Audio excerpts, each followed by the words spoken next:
Thank you everyone for accepting our invitation and being here today at the launch of One Africa event. And I would like to welcome our guests, Haimano Tesfaye from UNISA University, and also Hub of Africa, Mahalet is here. And also I would like to appreciate all of you for dropping everything that you have today and coming here and attending this launch of One Africa. So we'll be having lots of things today, and we'll see the way forward to One Africa event. And well, before we go into the details, I think this has been it's been 2 years since we started working together with Mika, and I would like to appreciate Arts TV for taking the commitment to welcome him, sponsor him, and also pay for his accommodation and transportation and everything, and security details included. I would like to appreciate Daniel from Arts TV and the entire crew of Arts TV. So after that, I think I'm done, and I'll be calling Mika Chavala to the stage, and he'll be coming and giving us a background on Swahili Nation Network and One Africa event. Please welcome Mika to the stage. Did you introduce Mahalet? Hey everybody, how are you guys doing today? Man, I'm feeling good. It's so good to see you guys in person. Most of you, we're just seeing each other today for the first time, and I really want to appreciate you for coming. And I want to appreciate, our family on YouTube right there. I know you guys are watching. We're right here. It's such a privilege to be here in Ethiopia and launching One Africa. It's, I don't know what to say. It's a special occasion. And you guys, you can see I look good, I got some African vibes here. It's beautiful. It's beautiful to be here. And I really want to appreciate once again for all show up today here. I appreciate my two madams right there, Mahalet and a madam from UNISA as well. I really appreciate for leaving everything you have and coming here. Appreciate One Africa family, yeah, it's just beautiful to see you guys. Just to go right away to tell you guys a little bit of background of Swahili Nation and One Africa. Maybe you guys might be asking, what is Swahili Nation? What is One Africa? I started Swahili Nation pretty much 2 years ago, but the idea, it has been in the making for more than 9 years. And this happened the first time when I moved to South Korea. And after I got there, the first thing I realized is people, they do not really know about Africa.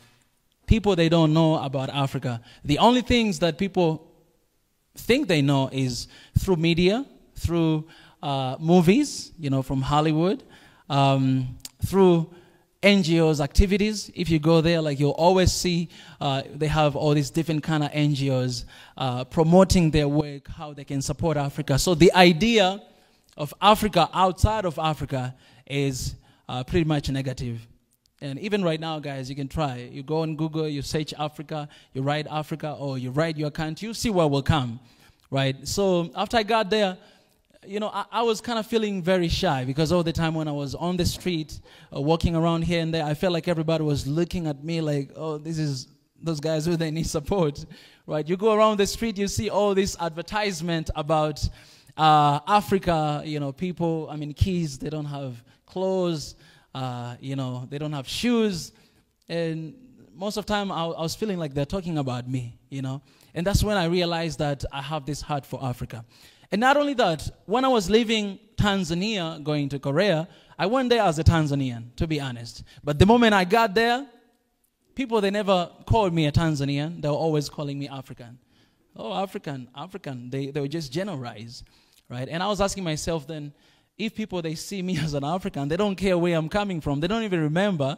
Some of them, they don't even know where is Tanzania, right? Why should I not care about Africa? So, I remember 2 years ago, that's when I really wanted to eradicate this negative mentality about Africa. That's when I started YouTube channel. But before that, we did a lot of work in South Korea. We started some multicultural center in the Embassy of South Korea, right? Embassy of Tanzania in South Korea, teaching people about African culture. I was going to schools, high schools, middle schools, even kindergarten to teach about African culture. Tanzania, sometimes I was Kenyan, teaching about Kenyan, sometimes South African, because I'm African. And later on, I knew that I want to do this, not in that capacity, but I want to do it, in a bigger way. That's when we started Swahili Nation. And the vision of Swahili Nation is very simple. It's One Africa, and that's what we are launching today. That's what we are launching today. And One Africa is the vision. So when you see us talking about One Africa, it's the vision. It's what we want to achieve. That's what we want to achieve. But in order to have One Africa, there's few elements that we need to have. And one of them is like Swahili Nation Network. This is our own media, or like Us TV. This is African media, is the media that kind of like promote African culture and, everything that we have in Africa. And that's why today they are supporting us. And you have language. If you want to be united, if you want to be one, if you want to understand one another, then we must have a common language, a language that we can all understand one another talking. And that's why today we have Ethiopia Swahili community here in Ethiopia. They're doing an amazing job. They'll have some time to talk a little bit. And so many other elements.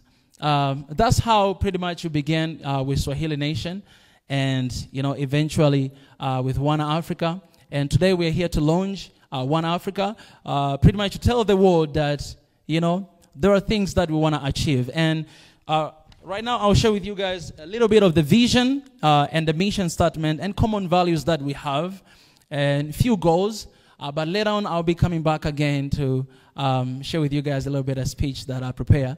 And after that, we'll have a panel that you guys will have a moment to contribute, and how can we contribute to One Africa, so we can have a little moment talking one another, sharing with one another about that. One thing I can say as well, don't be afraid. There's a lot of cameras in the room. And some of you might not like the camera, but forget about this. We just want to keep this because there are people who are watching, and we want the world to see at the end of the day what we are launching here today.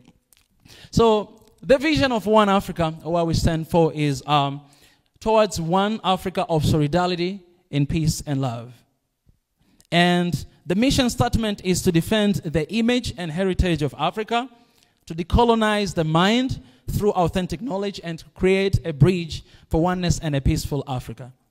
If I'll elaborate that a little bit, to defend the image and heritage of Africa. Africa, you guys know how rich Africa is, right? And our mission, we want to defend what we do have. For a long time, there have been manipulation, there have been, exploitation of what Africa we do have.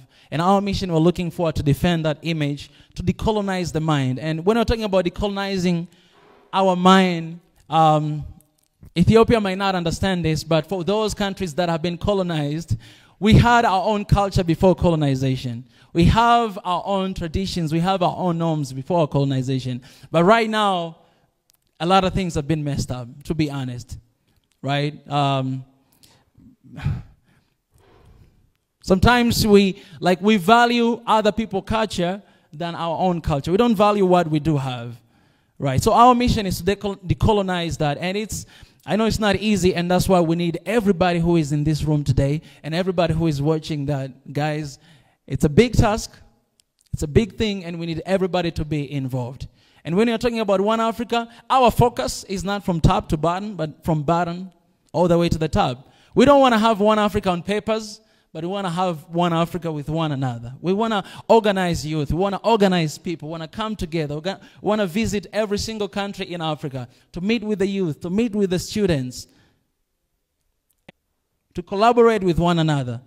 And then at the end of the day, I think it will be pretty easy for the organization that we have, because if people are united, then what else are we waiting for? We're going to save people's life, and so many things will happen. Our core values, or principles that we stand with, is respect, integrity, honest, impartiality, accountability, and uplift the community. And in this, I am very excited to say that for the first time, One Africa, we've been pretty much operating for 1 year right now. Swahili Nation 2 years. But right now, we're looking forward to send kids to school from Burundi. That's like number 4 kids plus. We're looking to send them to school. And that is such a milestone. Like us as youth, we just came together and we're like, you know what, we want to send these kids to school. Because one day we just saw this one video on YouTube of like, the thumbnail of the video was like 4 kids for sale. And this is just one foreigner who came to Africa. We always have these videos that shows a negative image of Africa. And it shows 4 kids for sale. So ask yourself these questions. For those people who are looking at those videos, those people who, there's a lot of child trafficking right now in the world, even here in Africa. You know, what would they take? What would they take from something like that? That there's 4 kids for sale. What will happen to them? So, you know, as One Africa, we came together and we're like, you know what, we want to save this kid's life. We want to go, we want to take them, we want to bring them to school, and we already find a school. And right now, we're just, you know, finding funds so that we may be able to send these kids to school. And that is just one of the examples of uplifting the community. But we have a lot more, you know, to come, a lot of activities and things that we'll be, you know, doing in the near future. And few goals that we do have, I'd love to share with you guys.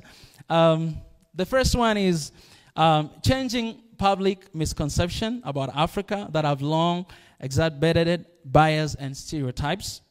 Create a multicultural community space where people of Africa descendants and other of various culture and backgrounds could meet and share stories, like what we are doing right now, right here. Establish our common humanity to stand against stereotypes and prejudice. Provide business enablement, training to Africans and immigrants. Build a natural bridge between Africans in diaspora and those in Africa. And in this, we always say that Africa is one big family with 55 different children.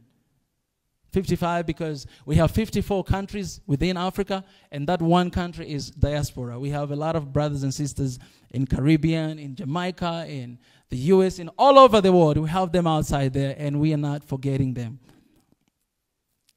To bridge the cultural gaps between countries in Africa, to support young African business initiatives, and so forth and so on. These are a couple goals that we are looking forward to achieve.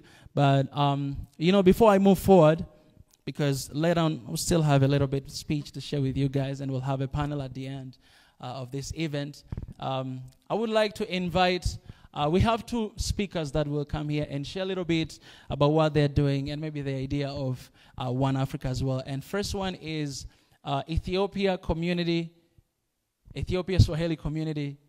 Yes, here. Yes, please. Ladies and gentlemen, a round of applause to a brother there who come to share with us what he stands for.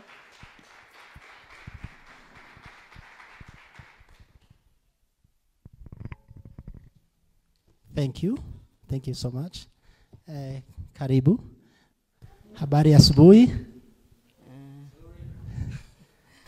Ndemna adarachu, ndemna arafadachu.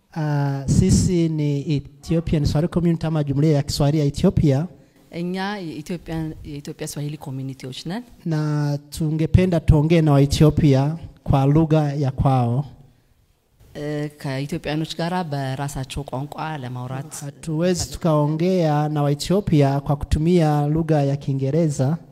ከኢትዮጵያኖች ጋራ በእንግሊዘኛ ማውራት አንፈልግም kwa sababu sio wengi wanaelewa hiyo lugha ya Kiingereza ama lugha nyingine. ምክንያቱም ብዙዎች አይደሉም እንግሊዘኛ ቋንቋን በደንብ የሚረዱት ወይም ሌላ ቋንቋን። Kwa hiyo jina langu naitwa Yohani Paulo Imani. ስሜ Imani Yohana Paulo ባላለሁ። Mimi ni moja kati ya wanzilishi wa jumuiya ya Kiswahili ya Ethiopia. እኔ የኢትዮጵያ ውስጥ የኪስዋሂሊን ኮሚኒቲ መስራች na anayenisaidia kutafsiri anaitwa Twabech Sahle. የምታስተረጉምላችሁ ደግሞ ተዋበች ሳህሌ ትባላለች ambaye ni general manager wa Ethiopian Swahili Community. እሷ ደግሞ የኢትዮጵያን ስዋሂሊ ኮሚኒቲ ጀነራል ማናጀር ነች። Tunashukuru sana kwa kujiunga nasi leo. በጣም ዛሬ ከኛ ጋራ ስለመጣችሁና ስለተሰበሰባችሁ በጣም እናመሰግናችኋለን። Tunapoongelea Afrika moja ስለ አንድ አፍሪካ ስናወራ haiwezekani bila ya lugha. ካለ ቋንቋ አይቻልም. Na nafikiri kwamba kila mtu analijua hilo እንደሚመስለኝ ይሄንን ሁሉም ሰው ያውቃል ወይ ይረዳል. Na ndio maana tumeshirikiana na huyu ndugu yangu. በዚህ ምክንያት ነው ከዚህ ከወንድማችን ጋራ በእጅ የተያያዝ ነው ili tuweze kuleta Waafrika pamoja kwa kupitia lugha. አፍሪካንን በቋንቋ አንድ ለማድረግ አብረን እንድንሰራ ጀምረናል. Ngoja niwaambie nyinyi wa Ethiopia. ቆይ ለእናንተ ለኢትዮጵያኖች አንድ ነገር ልንገራችሁ. Kuna mahali nilisikia kwamba wa Ethiopia ni Pan Africa. የሆነ ቦታ ሰምቻለሁ ኢትዮጵያ ፓን አፍሪካ ነች ሲባል. Je, unaweza kuwa Pan Africa bila ya lugha? ካለ ቋንቋ ፓን አፍሪካን መሆን ትችላላችሁ ወይ? Kuna mahali nimesikia kwamba mnatafuta muungano wa Afrika. የሆነ ቦታ ደግሞ የአፍሪካን አንድነት ትፈልጋላችሁ. Maana yake United States of Africa. ኢትዮጵያ ዩናይትድ ስቴትስ ኦፍ አፍሪካን እንድትሆን ወይም አንድ አፍሪካ እንድትሆን ትፈልጋላችሁ? Je, unaweza kupata United States of Africa bila lugha? ካለ ቋንቋ አንድ አፍሪካን ማግኘት ትችላላችሁ ወይ? Kuna mahali nasikia mnaongelea kuhusu African integration ama ushikamano kwa lugha ya Kiswahili. የሆነ ቦታ ደግሞ አፍሪካ መያያዝ እጅ ለእጅ መያያዝ በተለያየ ነገር የሚባል ነገር ሰምቻለሁ. Je, hiyo African integration inawezekana? ይሄ ይቻላል ወይ? ካለ ቋንቋ ይቻላል ወይ? Bila ya lugha? ካለ ቋንቋ ይቻላል ወይ? Nimesikia mmetangaza eneo huru la biashara barani Afrika ama kwa lugha ya Kiingereza African Continental Free Trade Area. የሆነ ቦታ የአፍሪካ የስራ ወይም የቢዝነስ ምናምን የሚባል ቦታ እንፈልጋለን ስትሉ ሰምቻለሁ ወይ? እሱንስ ለማድረግ ቋንቋ ካለ ቋንቋ ይቻላል ወይ? Je, unaweza kufanya biashara na watu ambao hamuongee lugha moja? አንድ ቋንቋ ከማታወሩት ሰዎች ጋራ ስራ መስራት ትችላላችሁ ወይ? Nyinyi wa Ethiopia nimesikia mnataka kuwa huru ama mahali pengine mnasema the Western state keep your hands out of Ethiopian business. Mmesema kwamba hamtaki wa mataifa ya magharibi waingilie katika shughuli zenu. Okay, የውጪ ዓለማት ሀገሮች በእናንተ ጉዳይ እጃቸው እንዲያስገቡ አንፈልግም ስትሉ ሰምቻለሁ. Lakini kweli hiyo inawezekana wakati watoto wenu bado mnawafundisha Kiingereza, Kifaransa, Kitaliano, sasa hivi nimesikia hata Kimandarini mnaingiza. ይሄ ይቻላል ወይ? ምክንያቱም ገና እናንተ የምታወሩት የነሱን ቋንቋ ነው እንግሊዘኛን ፈረንሳይኛን ሌላ ቋንቋ ነው የምታወሩትና ያንን እነሱን አንፈልግም ብላችሁ ትችላላችሁ ወይ? Sikiliza nikwambie wewe Ethiopia ambaye umekaa hapa leo. እዚህ የተቀመጣችሁ ኢትዮጵያኖች አንድ ነገር ልነግራችሁ ፈልጋለሁ. Kama swala la lugha moja barani Afrika halijapatiwa ugunduzi, muungano wa Afrika hauwezekani. ኢትዮጵያ ውስጥ በቋንቋ አፍሪካ ውስጥ በቋንቋ አንድ እንድንሆን ካላደረግን በስተቀር ይሄን ሁሉ ነገር ማግኘት አንችልም. Najua inawezekana kama unafikira kwamba ukienda Angola utaongea nao kwa Kiingereza ለምሳሌ አንጎላ ከሄዳችሁ በእንግሊዘኛ ማውራት ልታወሩ ትችላላችሁ. hiyo haiwezekani. አይቻልም.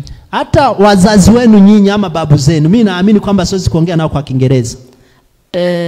ሌላው ቀርቶ የእናንተን አባቶችና አያቶቻችሁን እንኳን በእንግሊዘኛ ማውራት አልችልም. Kwa hiyo tunaomba wa Ethiopia na serikali hapa Ethiopia. ስለዚህ ኢትዮጵያኖችንና የኢትዮጵያን መንግስት አንድ ነገር እንለምናለን. Jambo moja tu. አንድ ነገር ብቻ. Wapitishe sheria ya kufundisha Kiswahili kuanzia shule za msingi hadi chuo. የኢትዮጵያን መንግስትና የኢትዮጵያን ህዝብ አንድ ነገር እንለምናለን. እሱም ከአንደኛ ደረጃ ጀምሮ እስከ ዩኒቨርሲቲ ድረስ ኪስዋሂሊ ቋንቋን እንድናስተምር እንዲያልፈልን ነው. Kama kweli tunapanga kuungana kesho lazima hilo lishughulikiwe sasa hivi. አንድ ለመሆን ወደፊት ከአፍሪካን አንድ ለማድረግና አንድ ለመሆን እንፈልግ ከሆነ ይሄ ነገር አሁን ማለፍና ይሄ ነገር መፈቀድ አለበት. Lakini pia kama unahitaji kujifunza Kiswahili tunafundisha Kiswahili hapa Ethiopia. በዛውም ደግሞ ለነግራችሁ መፈልገው ነገር ኪስዋሂሊ መማር የምትፈልጉ ከሆነ እኛ ኪስዋሂሊ አዲስ አበባ ውስጥ ያስተማረን ጀመረናል. Tafuta tunaweza kuwafundisha. ፈልጉንና እናስተምራችኋለን. Na kwa kumaliza የጨረስኩኝ ነው። Ningependa nimshukuru Bwana Swahili Nation Swahili Nationን በጣም ለማመስገን እፈልጋለሁ kwa sababu amefanya kazi kubwa sana ya kusimamia lugha ya Kiswahili hapa barani Afrika lakini pia na kule Korea alipokuwa. ስለ አፍሪካ ቋንቋ በጣም ብዙ ዋጋ ከፍሏል እዚህ አፍሪካ ውስጥም ወይም ደግሞ ደቡብ ኮሪያ በነበረበትም ጊዜ ብዙ ስለ Kiswahili ቋንቋ ብዙ ነገር ለፍቷል ብዙ ነገሮችን መስርቷል Kwa sababu yake sasa hivi ubalozi wa Tanzania Korea Kusini wanafundisha Kiswahili na wana watu wengi sana ambao wanajua Kiswahili kutoka Korea Kusini በሱ ምክንያት እሱ ደቡብ ኮሪያ በነበረበት ሰዓት ስለመሰረተ አሁን የታንዛኒያ ኤምባሲ ደቡብ ኮሪያ የሚገኘው የታንዛኒያ ኤምባሲ እዛው ብዙዎችን ኮሪያኖችን Kiswahili እያስተማሩ ነው lakini pia wale mnaomfuata kwa YouTube እና ደግሞ ሌሎቻችሁ በዩቲዩብ እሱን የምትከታተሉት kabla ya kufanya music reaction kuwa anafundisha Kiswahili hata neno moja maneno mawili hivi የሙዚክ ሪአክሽኑን በዩቲዩብ ከማስተላለፉ በፊት ሁሉ ጊዜ አንድ ወይም ሁለት ቋንቋ Kiswahili ያስተምራል kwa hiyo sisi kama wadau ama watetezi wa Kiswahili ni lazima tukumbuke watu wa namna hiyo እኛ የኪስዋሂሊ ታጋዮች እንደመሆናችን እንደዚህ አይነት ሰዎችን ማክበርና ማመስገን አለብን na kwa sababu hiyo tungependa tumkaribisha hapa በዚህ ምክንያት ነው ወደዚህ ጋበዝነው ili tumpatie kitambulisho ama cheti cha kumshukuru ሰርቲፊኬት ወይም ደግሞ የምስጋና ሰርቲፊኬት እንደምናከብረው ለማሳየት ልንሰጠው ፈልገናል karibu ndugu yangu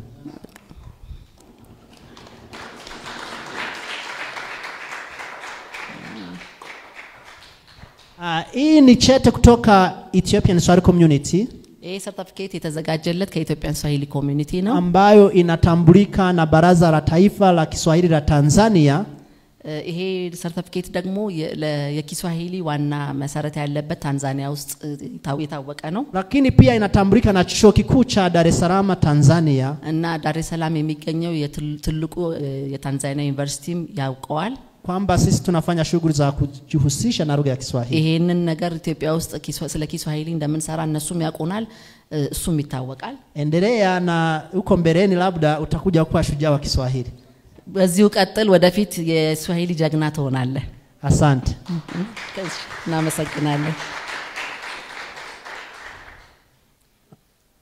asante nimemaliza okay appreciate thank you so much asante sana amaseganalo kamsahamnida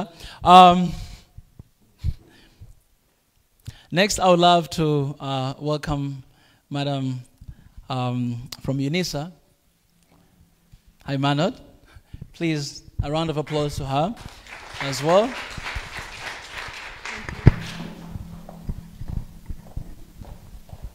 she will introduce herself, who she is and what she does, and whatever that she has. Okay. Welcome. Thank you, Mika. Thanks for having me. I'm here today just to say a little bit about UNISA, Ethiopia Alumni Association. But just before starting that, I would like to say a few things about the University of South Africa or UNISA.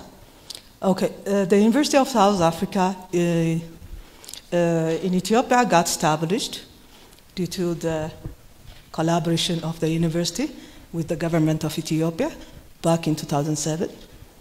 It's now more than 10 years. And it managed to graduate more than 700 students during these years. And most of the graduates are doctoral graduates from different fields of studies. And they are serving different level positions in the government, non-government institutions, and having their own business, consulting firms, and so on and so on. And we also find them in different in government ministry offices.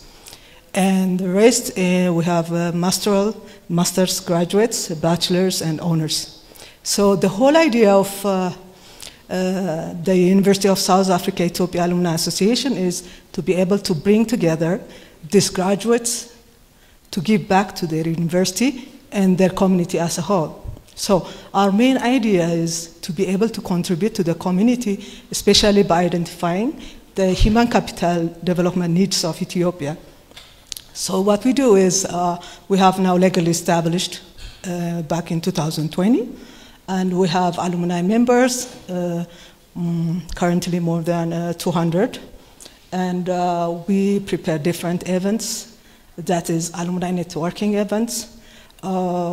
We come together, we give or make available different trainings and workshops for all alumni members and also for the business community. And we really want to have a longer vision to change. Especially we are focusing these days on the mindset of the people of Ethiopia, you know. And we really encourage people like a person like Mika. We really have a common vision because we are also working for One Africa.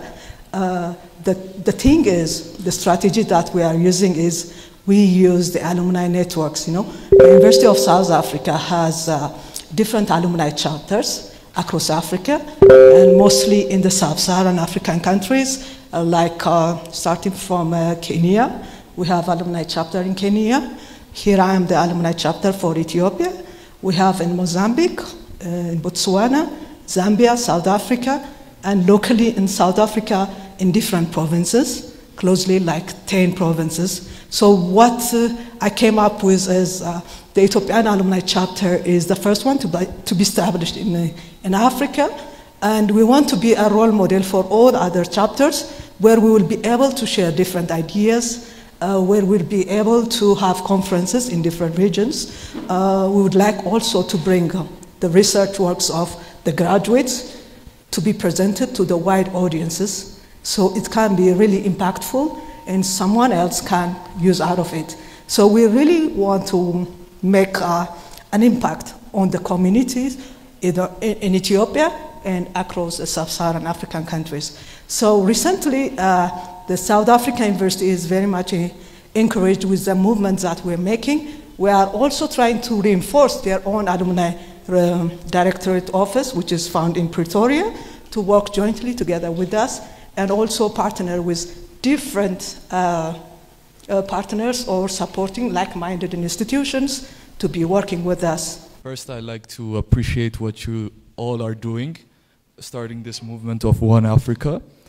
My question is, while supporting each other in this project, how much are we focused on sharing our cultures in both sides of ways? Like, as Mika said, he's teaching us Swahili, so how much are we doing as an Ethiopian to teach other countries about Ethiopia? And what's the level that you guys are standing on right now? Okay. When we talk about collaboration, firstly, we want to make a clear understanding by what we mean collaboration. Collaboration is about appreciating your own culture and be able to appreciate others as well. And the whole idea behind establishing the Alumni Association is for Africa to be an open-minded and be able to see what's going on around us. You know, the digital world is transforming fast, and at the same time, when we talk about One Africa, it's not about forgetting our own culture and being one. We should be able to learn from each other. You know, I have the same experience like Mika. You know, in 2018, I got a chance to attend to a workshop, that's Alumni Chapter workshop. It was held in Pretoria.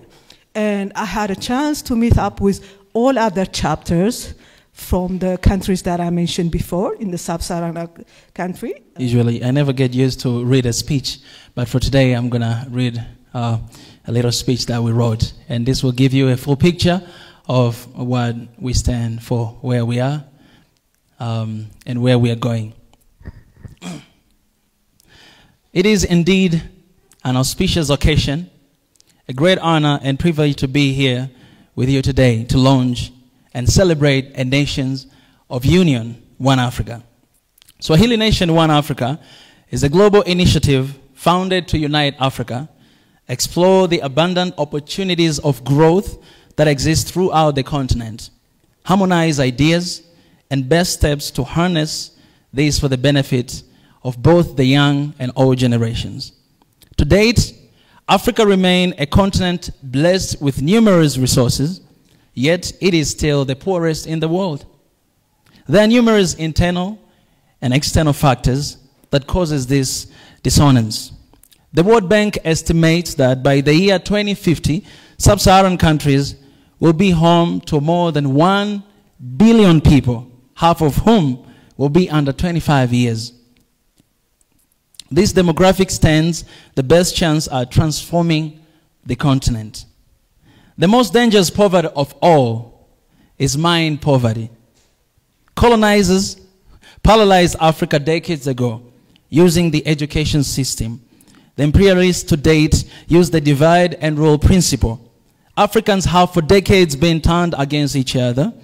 The family unity in Africa, which served a pivotal as a building block of human behavior and society at large, where formative values and respect and responsibility were instilled by parents, all the social order is now disintegrating. Should we sit back and continue complaining while cursing the neo-colonialist? My people, eradicating mind poverty in Africa starts by acknowledging our history, being aware of the present, building on the future, and learning from our mistakes. My people perished and being destroyed for the lack of knowledge. Knowledge remains the biggest challenge we face as Africans. Even with little knowledge we possess, partly our minds have been brainwashed and misinformed. The divide and rule approach of the colonialists remain prevalent even in the current times. Africa, we have allowed ourselves to be divided along with tribes, religion, skin color, clans, ethnicity, amongst others. One Africa, we declare our diversity is our strength. We embrace unity in diversity. Generations behind us are silently pleading for direction. The time is now to reconcile with ourselves, neighbors, and the whole continent. It will be a long road to healing, but in solidarity, we break away from the chains of division and walk the path to freedom. As we forge through this era of technological revolution, Africa should concurrently embrace transformative global trends, especially targeting our education policies. We should create tech corners and replicate across the continent to acquaint professionals in Africa with different trends on education and technology aimed at connecting them with the rest of the world. Unity, peace, and love run a resounding aloe. These three can only come through initiatives that promote equality of opportunity. Africa is the world's youngest continent with 60% of its population under the age of 25 years.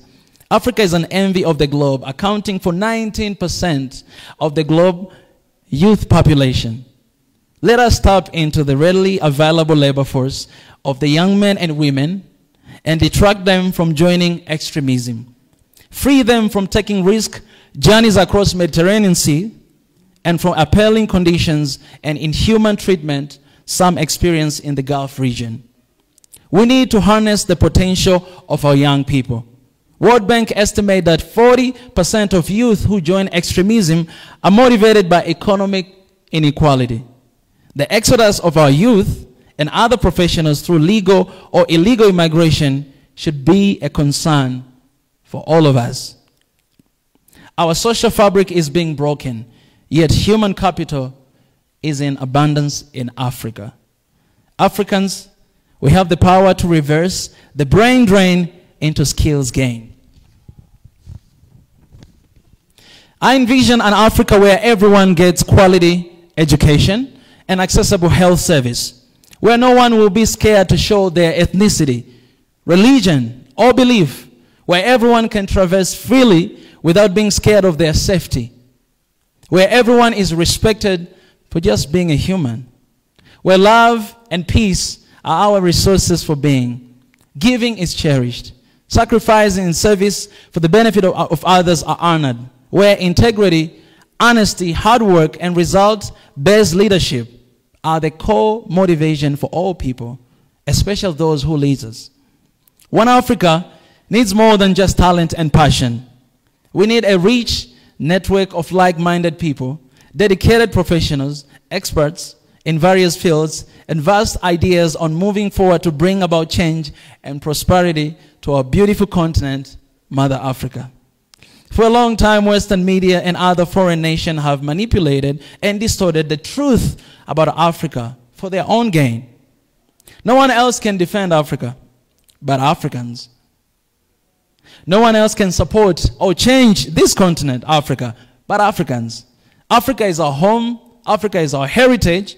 Africa is our pride. Africa is for Africans. That's why you clap, guys. Thank you, thank you. Collapse the borders. We, the African youth, are ready and energized to build our continent into prosperity. We have the ability to solve our own challenges without external interference and manipulation. We are advancing to reach all Africans across the planet through conversation for a better Africa. We are on a mission to defend the image and heritage of Africa, to decolonize the mind through authentic knowledge, and create a bridge for oneness and peaceful Africa. The core essence of our unity is towards a one Africa of solidarity and peace and love. Knowledge is power. Our people need to be empowered through genuine knowledge based on our values, customs, beliefs, and Africa before colonization. Let us join hands and share in the vision of our humanity, the vision for a one Africa.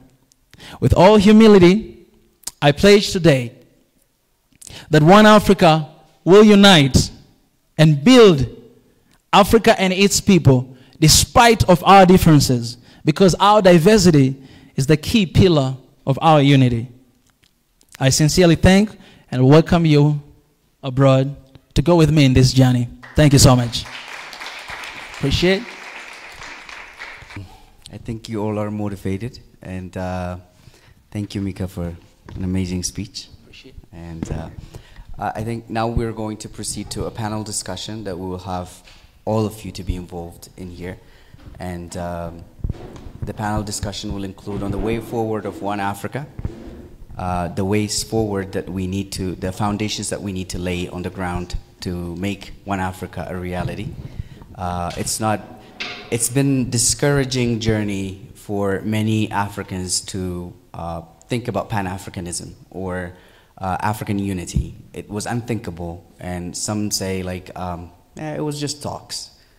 You know, like we were talking about it. Many people, Dr. Kwame Nkrumah and other Pan-Africanists were motivated. And I remember I read a book of Dr. Kwame Nkrumah, Africa Must Unite.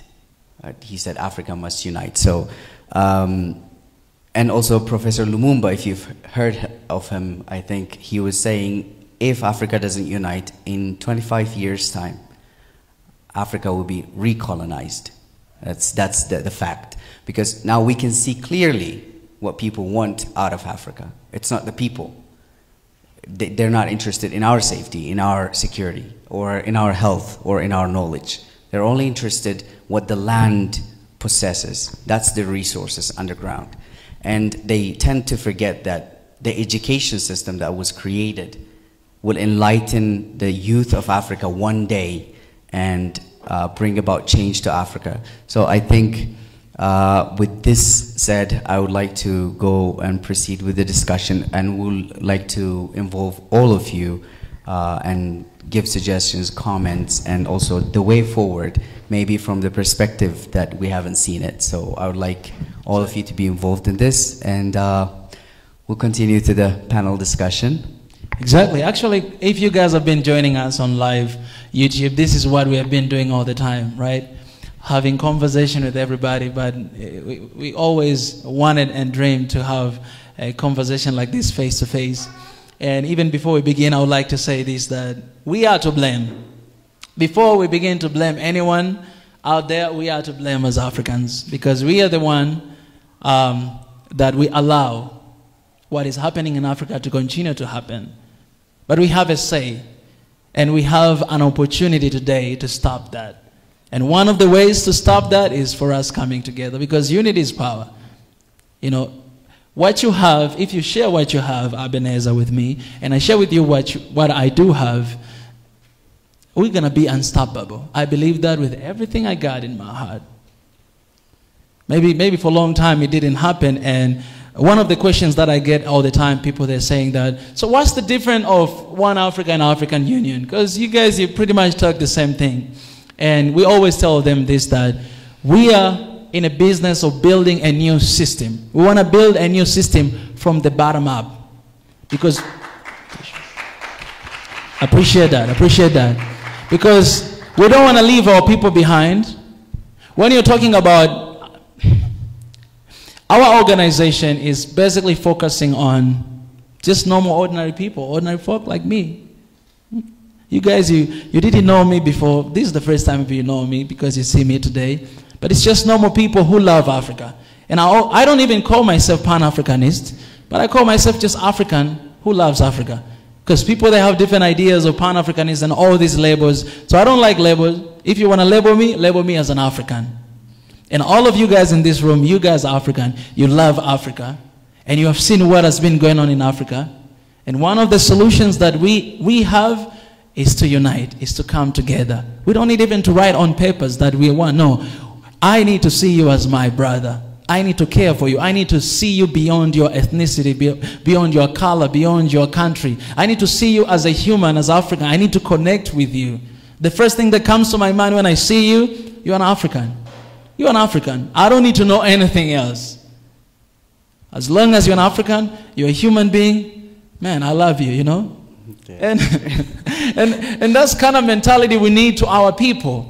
Because all these borders that we have, all these things, they can take a long time, you know, bureaucracy and all these things. We don't care about that.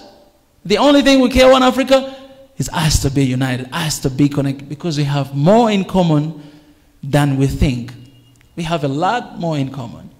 And so in this panel discussion, guys, we're basically looking for solutions. You guys will have ideas. You guys will have questions. And we're here, but we're not the only one who are going to answer your questions or whatever ideas. But we can all participate because we are together in this. And even our structure, in One Africa is horizontal. Because there's no like a CEO, founder, and this is secretary. We don't have that thing. It's horizontal because we all depend on one another. And that's, you know, what we're going to do here today. Ebenezer, Dr. Ebenezer? Yes, I think we need to, we always discuss on StreamYard, maybe you have seen us arguing and, you know, rubbing up ideas. Mm-hmm. So that's what we need here today. Like, you might have opinions about, it could be negative, it could be positive. And the good thing is we have to take all in. You know, like you don't leave anyone behind. Because someone has seen it from different perspective, and we need that opinion. Maybe you saw it from a perspective that me and Mika or One Africa team members didn't see. So we need all the opinions we can get so that we can move forward. We don't, I always say like it's a year of action. I don't want to talk about One Africa for the next coming 2-3 years. I want One Africa to happen, to start happening, just the way that we did. Like Mika coming here, and then we're here today. Like I never thought I would be here today, to be honest. A year ago, I never thought I would be here. But I met Mika online, and then we started talking. And it was only the two of us who were going live stream. Now, to be honest, he doesn't even have time for me, because there are lots of African members, diaspora groups, joining the live stream and discussing and conversing with us, ideas, even from Caribbean, different people are joining in how to change the image of Africa. So we need those kind of ideas from you, and you are Africa, you are the future of Africa. So we need your hands in here. Did you mention the topic already? Yeah, the way forward for a one and united Africa. That's beautiful. And also, I want to take a moment to appreciate the art CEO. He's back there. Danny, I appreciate so much. Thank you very much. Yeah, thank you so much. It's been an honor. This is the man behind everything that we are doing here and my stay here in Ethiopia. So I want to appreciate you. Salute. I love that, man. Could you clap your hands? Please. And of course, I want to appreciate the that brand. I forget is Enku Design for for making me look good today. I appreciate so much. All right, guys. So anyone who wants to begin, please, you can go. And talking about this year, 2022, in One Africa, we call a year of action. So our core value is love, peace, and unity for Africa, right? So we believe what we are trying to act is love in action, peace in action, and unity in action. We don't just want to talk about love or show love, but we want to become love, And another policy that we have for this year, that we have to be brutally honest with each other. We don't want to be honest with one another because there's a lot of hidden stuff, we don't want to bring, on the table. But if you watch your live stream, sometimes, as he said, sometimes we argue because we want to be honest with one another with what we are going through and how can we get out of that. So anyone in the room who want to go first for this? Let's begin with you, Ebenezer, shortly, because I know you love speaking. What is the way forward? What is in your mind? For me, I think, I don't know if we have followers. We have followers here, so they know what I think. I talk about education most of the time. And the short way is, I've been also conversing with CEO of Arts TV, and I like the idea of Africa Renaissance TV, right? So it's an African Renaissance TV that we're actually being here. So this is the second birth of Africa. So for that, we need to be equipped with education, knowledge. And so far, like you said, we've been given the image of bad picture. We can start from the color black, actually. So like just the idea of black is wrong. And I've been saying this a lot the last days. Even yesterday we were talking about it. Ethiopia is not colonized, has never been colonized. But if we're brutally honest about it, now we are colonized with the ideas, not with the people coming here with weapons and guns, but with ideas we're colonized. Because once we started talking about Africa and African unity, we were conversing with Mika and Big E, Kuru Ethiopia on the live stream. We started discussing things, and finally I noticed something that wasn't actually Ethiopian. And it was the first time that I actually opened my eyes and observed. Ethiopians, netela, or the thing that we wear for funerals, is a cultural cloth. So netela has its own, it's a kind of cultural clothes like this, but it's made a bit thinner. So I hope they this can is put not funeral clothes. No.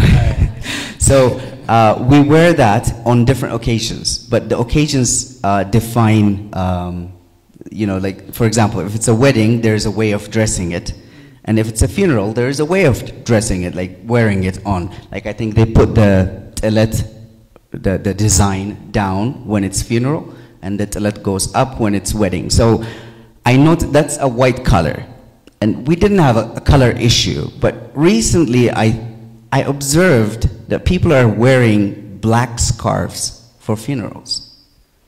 So the indoctrination of the black is bad, the devil is black, and all those things is coming after Africa gained its independence. Like all African countries gained their independence because of Ethiopia's fight on Adwa, and the Italian defeat resulted in the idea of Africa being independent. Many states were liberated, like 33 states at once were liberated from colonial states. And now we're taking the color black and pitching it as bad, actually. So like knowledge that we capture, the education system that we bring, it's all brought from somewhere. Like I studied veterinary medicine, and when we asked our dean, he said we brought it from the United States, the curriculum.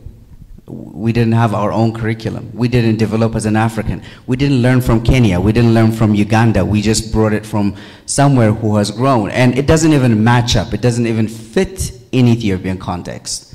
So like, I think we need to work on education. And the second thing that we need to work is on media. People like, medias like Arts TV need to come up. Swahili Nation Network need to come up into Africa and show what Africa is.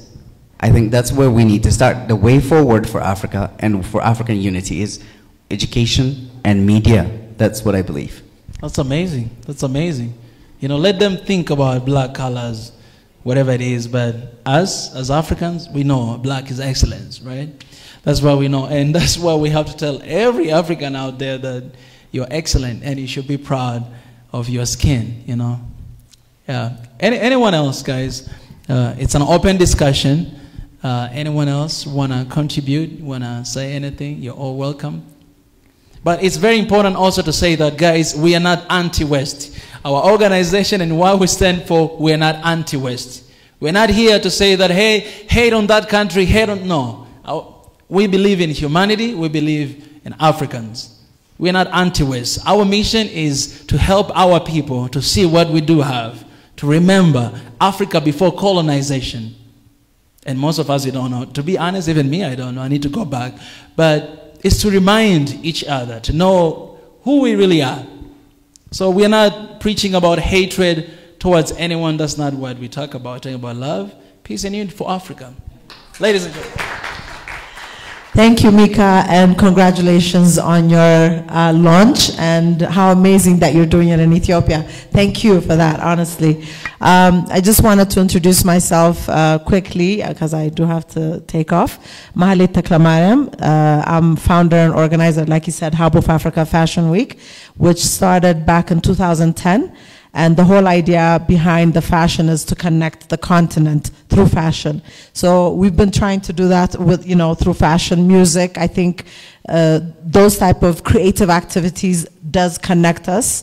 So I just wanted to mention that we've been doing that, and we've had many designers that have showcased their brands on our stage and have connected with other Ethiopian designers and have stayed connected, and not just designers, but other models would become friends. And so making that connection any way we can from whether it's through fashion, music, you name it. So I just wanted to say that, and I just wanted to congratulate you. Thank you. Thank you so much. Thank you very much, Mickey, for coming to Ethiopia. I'm very happy to see you. As I told you, I only see you on YouTube. Thank you so much. So I'm very glad, by the way, to be here today. And I will start by just greetings. Salam Nachu. I'm Jambo. Jambo. So how is everybody doing? The first my name is Rod. Sorry, I'm very sorry for being rude. My name is Rod Gatkor. I'm a member of the Ethiopian Swahili community, and I am an advocate. I would say an advocate for Swahili. We're trying to introduce Swahili to be a common language in Africa.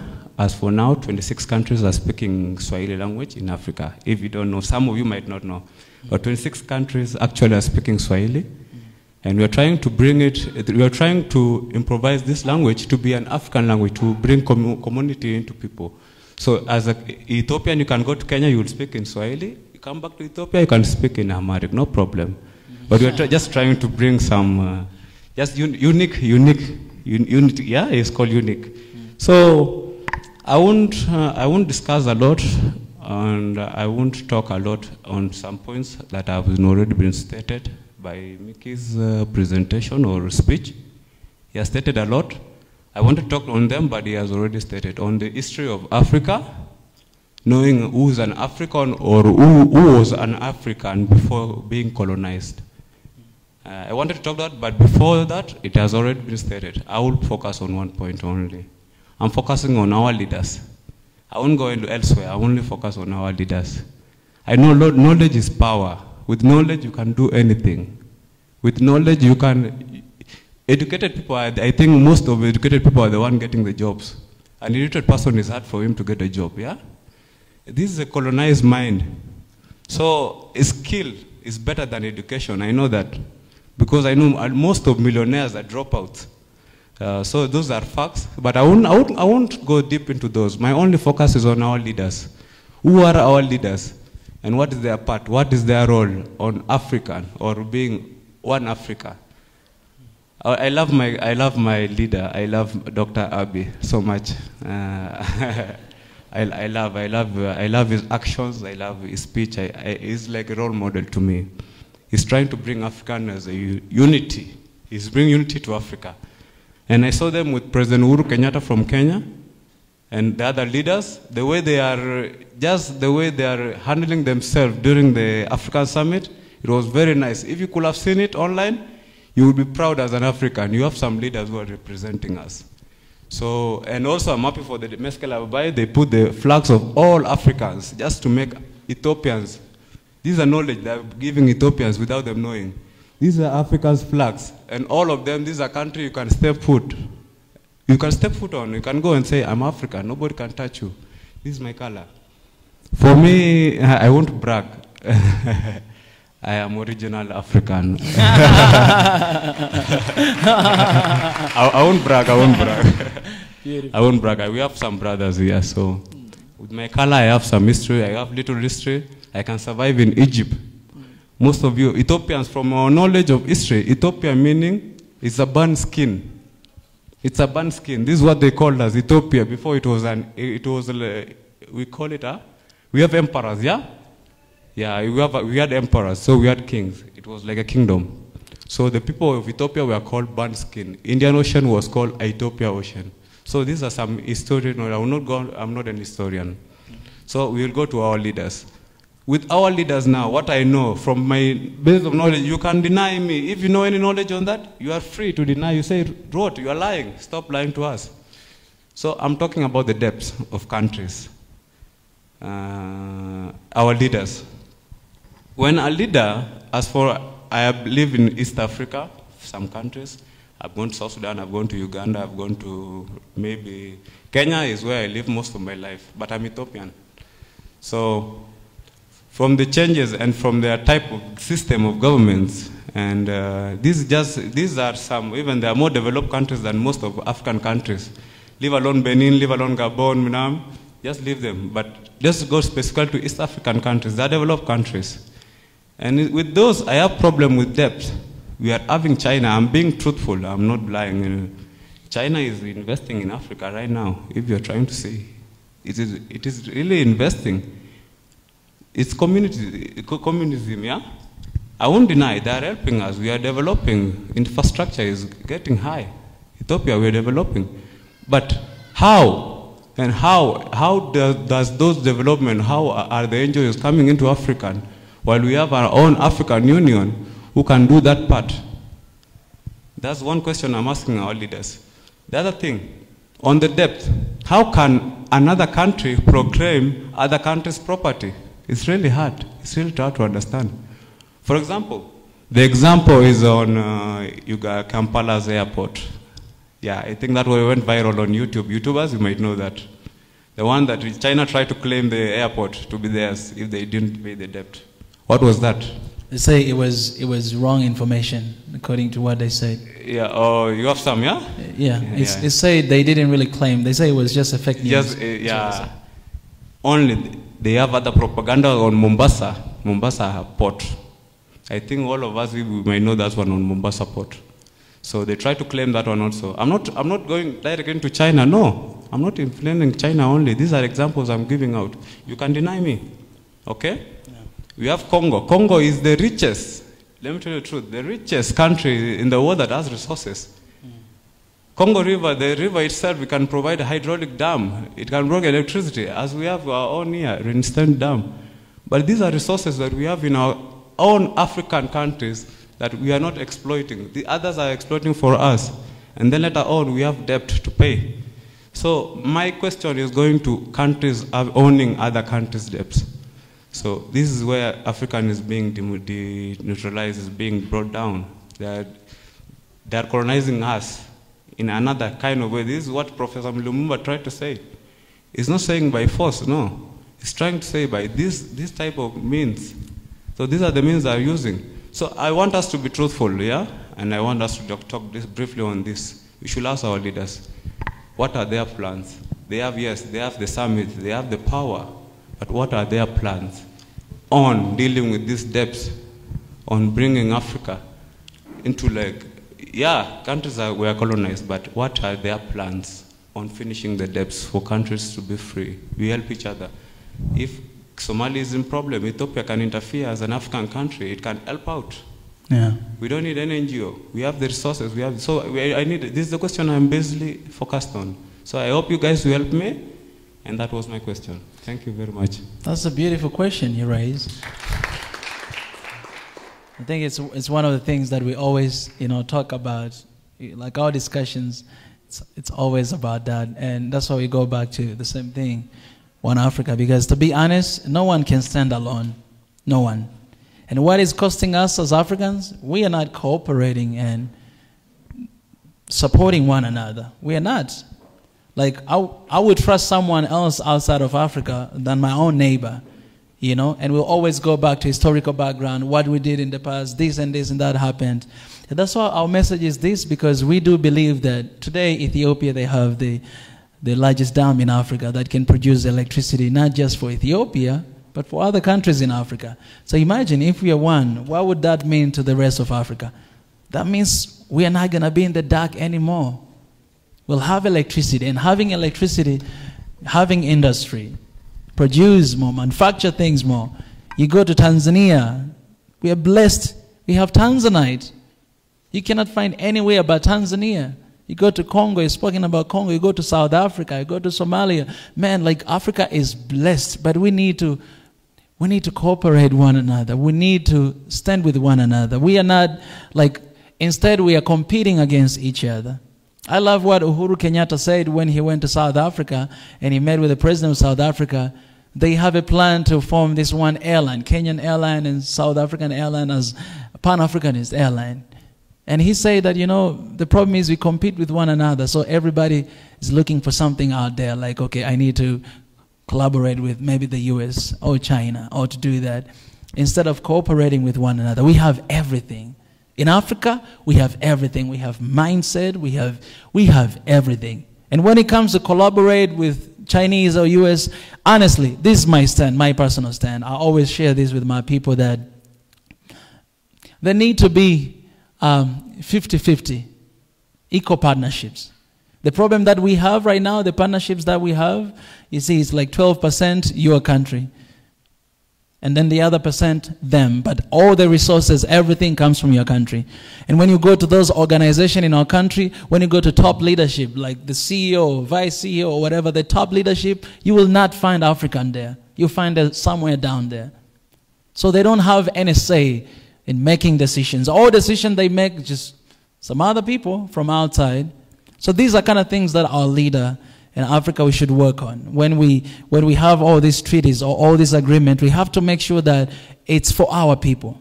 We have to make sure that it's 50-50. We have to make sure that our people are there as well on top of the leadership to make decisions. But we don't make decisions, and Thomas Sankara said, whoever feeds you controls you. Because honestly, when they come as if I'm here to support you, I'm here to help you. But that's not the truth. I always talk about 3 lies that we believe for so long. And I'll tell you guys 3 lies. The first lie, this is my belief, my personal belief. You might not agree with me, that's fine. The first lie, we know that, they always say that there's first world country, second world countries, and third world countries. What is third world countries? It's Africa. So you have a lot of young Africans who wants to run away from Africa because it's third world country. It sounds bad. Like you sound inferior, like you sound like you're somewhere there. So I want to go to the first world country. But to be honest, guys, we have only one world.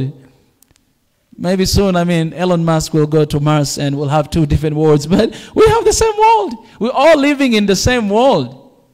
These are kind of things that they should not make us feel like we are lesser than anyone else, because we are living in the same world. The second lie, they say that there's developed country and developing country. Let me tell you this. If they are developed country, then why they always focus on exploiting what we do have in Africa to develop themselves? If developed, that means you got yourself figured out. You're a developed country. Why coming and take what we do have to develop yourself? Yes, I know they might have different concepts, but in my knowledge, we are all developing countries. Every single one of countries in the world, they're finding an opportunity to take advantage of each other and to develop themselves. And that's how it is. So if we feel like, oh, we are developing, oh, they're developed, they got themselves figured out. No, we are all developing and we're trying to make out in life. We have to see each other like that. And the last lie, which is there, is that the world supports Africa. So you're talking about debt, loans, AIDS, all those kind of supports. But, you know, I have data. I read like every single year, Africa is losing more than 50 US billion all the way to 100 billion US dollars every single year, Africa. But you know what we receive in loan is less than 50 US billion every single year. So that means you get like 1,000 shillings in Tanzania, and then you lose like 200,000 shillings. It's crazy amount of money that Africa is losing every single year. The truth is Africa sustains the world. And I'm using the word sustains because sustain, it means strengthening mentally and physically. That's what Africa does. The resources of Africa, it support everybody out there. But it's a time for the resources we have and everything we have to support our own people, to develop ourselves, to make sure that we are getting out of this whatever war situation we have right now, to develop ourselves. And of course, it can develop the rest of the world too, because we're human, we are Africans, we love everybody. But it's not the time to be taken advantage of. It's the time for us to be awake, to understand what we do have, to cooperate with one another. That's the only thing we want. I see you as a human, you see me as human. 50-50, that's the only thing we want. We're not preaching anti-West or whatever, no. Or anti-East, no. We want that for our people. And the only thing for us to do that is to come together. Because unity is strength, and it's a threat to the rest of the world. Our forefathers have been trying to fight for that for so long, and you'll see what is happening all the time. And we're fighting for that today. I don't know what will happen to us, Ebenezer, your face is here. But all in all is, we are trying to see our people together and to get out of this situation that we have right now. I'm talking too much, guys. Yes, please. Where's the mic for our brother there? Thank you. Primarily, I have two questions that I want to forward for you. Before that, I would like to say something on the topic. Recently, after the Organization of African Union officially accepted Swahili language as working language, additional working language. This is a big thing and a big moment continentally. And beyond that, Addis Ababa University is also on the stage to teach Swahili language by degree level. This is a big thing, and personally, I appreciate the Swahili committee here in Ethiopia, and I would like to extend my personal appreciation for Imani Yohani, who is working tirelessly for creating such kind of things, and I like his effort. So Imani, I like your effort, and keep it up. For me, having regional media organization is the betting thing. Imagine we Africans, let's say, let me pick one example. United Nations Security Council is a big concern for us. Prime Minister Abiy also mentioned this point on the AU session, and Africa deserves that. A continent with 1.4 billion people never don't have a voice and sit there in United Nations Security Council. That's why all pressures are, they want to impose as they want any kind of sanctions or embargoes. over Africa. That's a big problem. So this is also, for me, this is the lack of one continental media which represents Africa to express African stories. So having continental media is a basic thing for me. Beyond that, common understanding is also important. Common understanding between leaders, even, for example, today, on what happened in between Ukraine and Russia. Africa is divided into two. Some condemns Russia and some want to remain just silent. That's good thing. I don't know. That depends on their national interests. But as Africans, we have to just stand. We have to have one position. That's my opinion. But common language is necessary, like Swahili. I was asking Yohani when he was my guest. He said that Swahili is the basic thing. What we prefer Swahili to bring continental or regional language is it is non-ethnic based language. That's good thing. So language is necessary to create common understanding, to share our experience and to tell our stories. So having one language bring us to communicate on one way and to have a common understanding. So such kind of things are important. For example, a big initiative like African Free Trade Continental Free Trade Area is a good thing for creating economical integration and social interaction and also political stability in Africa. But also, this is a big concern for me. For example, conflicts are appearing and occurring in all parts of Africa, here and there. So, in what way we can just make realize the economic sustainability and even this continental project make realize in such kind of situations. My question, let's come to my question: how Africa can solve its own problems by ourselves. For example, let's pick the Grand Ethiopian Renaissance Dam project. It is a giant development project, and it's become a big international agenda. Even Washington take as an agenda to negotiate this, 3 countries: Sudan, Ethiopia, and Egypt. So how do you see that? For example, in somehow Africans are the enemies for some Africans, in some extent Africans are enemies for Africans. We are witnessing that. So, for example, Egypt usually wants to knocking the door of United Nations Security Council because Egypt wants to trust it on that way. So how can we build our confidence on our continental, by our continental organization like Africa Union? How can we build such kind of trusts? And secondly, how this moment, One Africa moment, could realize and impact things? Sometimes most of such kind of big initiatives are short-lived. What will forward One Africa? That's my question. Thank you. Thank you very much. I'm replying on behalf of Mika because I'm one of the One Africa member. I would like to answer your first question as brief as possible. The first thing that I always say on One Africa meetings is we need to control the economy. As long as the economy is on the other hand and we're just babbling words and then that's it. We can scream as we can, as big as loud as we can, but as long as we don't control our economy. That's what Mika was trying to say earlier, like the resources are there. Also, the human resources is there. It's not about that. It's about facing the reality.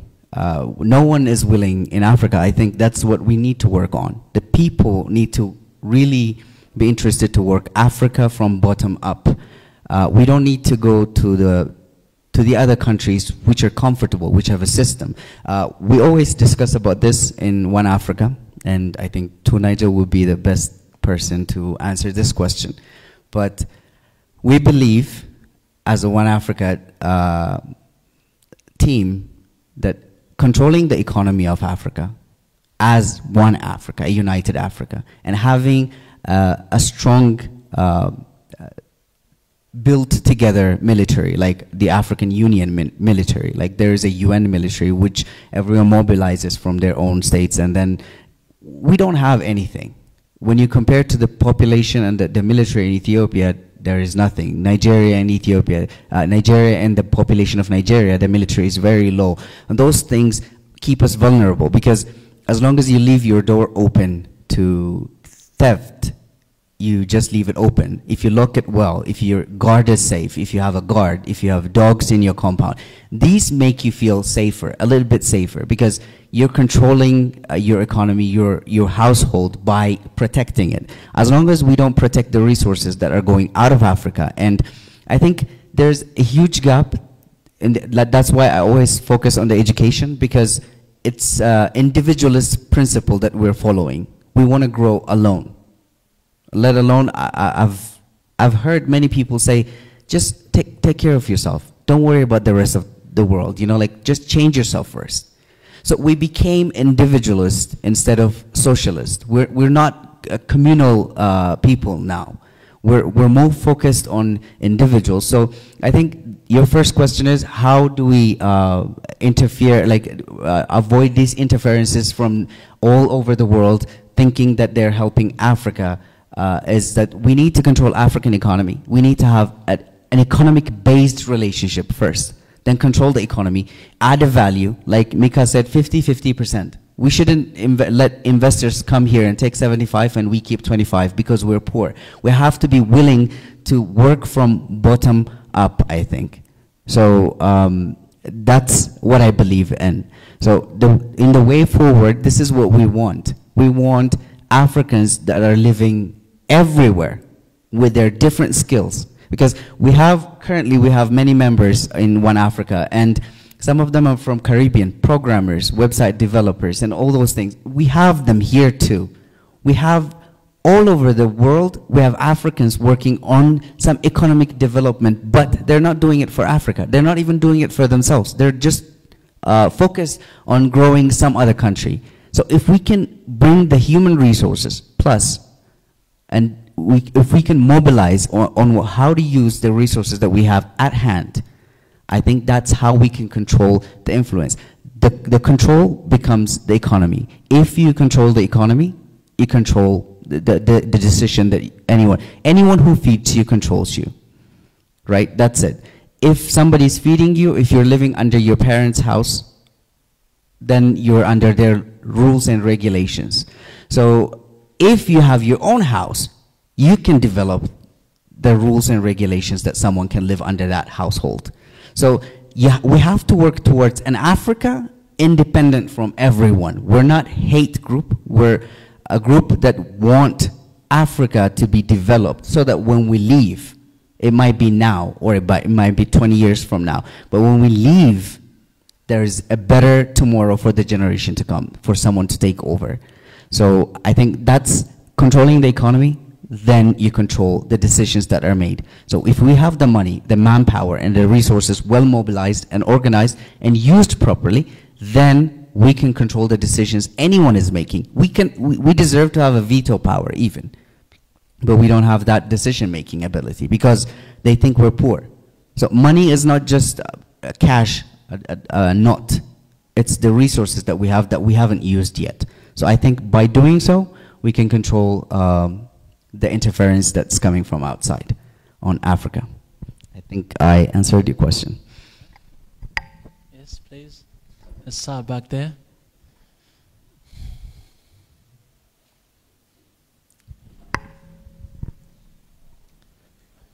Thank you very much.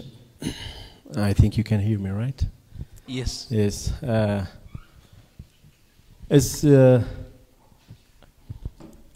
It's great to have Mika here. I was nearly afraid that the Koreans will keep him, especially the Korean girls. But I thank God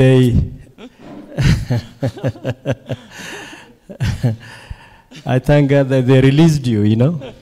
So you are up and running in Africa. That's good to have you. My name is Pastor Gosai Genna. I am a missionary an Ethiopian missionary in South Africa. That's very uncommon, actually. I was so excited when I see that the young people are coming together, you know, to talk about the unity of Africa. And that's very close to my heart. And I think our previous generation, our fathers, they tried their best to set the stage, you know, because it was a long process of dividing us and putting border around us, you know, starting from slavery, then colony, then apartheid, then now post-colonial, whatever is happening now.